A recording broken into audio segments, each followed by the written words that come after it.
మంత్రి మీడియా సమావేశంలో గత ప్రభుత్వం చేసిన అరాచకాలపై ప్రభుత్వంపై ఆగ్రహం వ్యక్తం చేశారు. ఏలూరు జిల్లా జంగారెడ్డిగూడెం మండలం గురువైగూడెంలో కొలువైయున్న శ్రీ మద్ది ఆంజనేయ స్వామి వారి ఆలయాన్ని దర్శించుకున్న ఆంధ్రప్రదేశ్ గృహ నిర్మాణ శాఖ మంత్రివర్యులు కొలుసు పార్థసారథి గారు.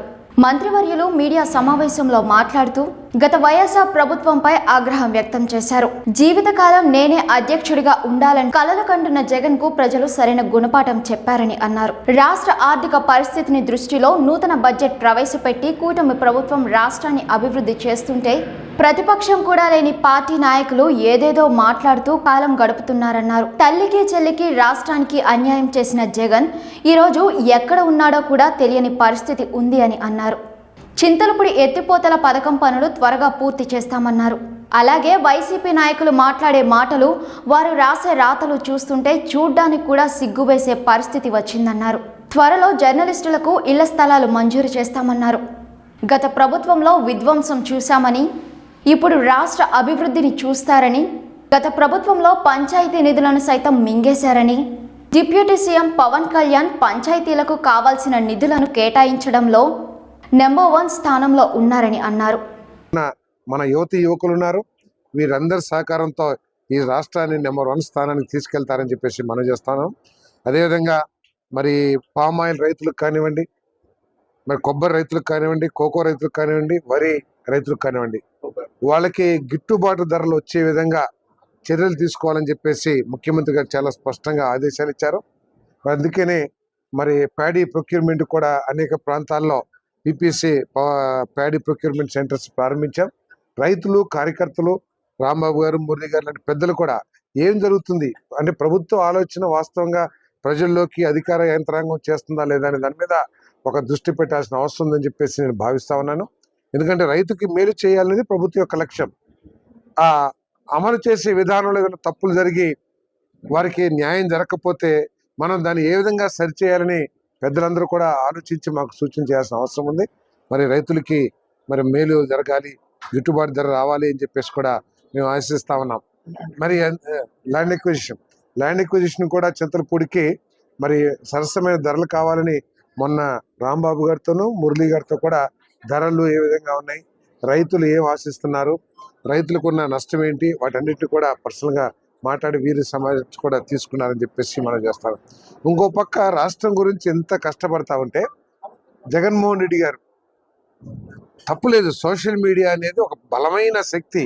ఈరోజు ఆ బలమైన శక్తిని ఒకప్పుడు ఇవన్నీ కూడా మీడియాలన్నీ కూడా కొంతమంది చేతుల్లో ఉండేవి.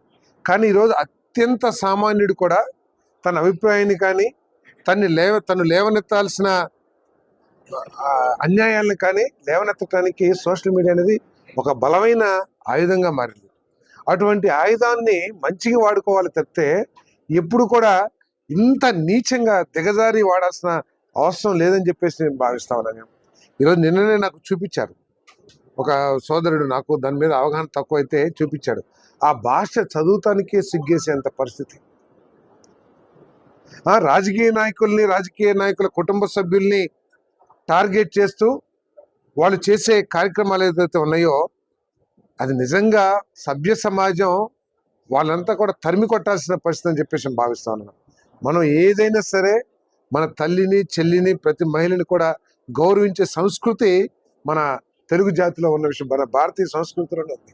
కానీ ఈరోజు రాజకీయంగా ఎదుర్కోండి, తెలుగుదేశం పార్టీ ఆహ్వానిస్తూ ఉంది.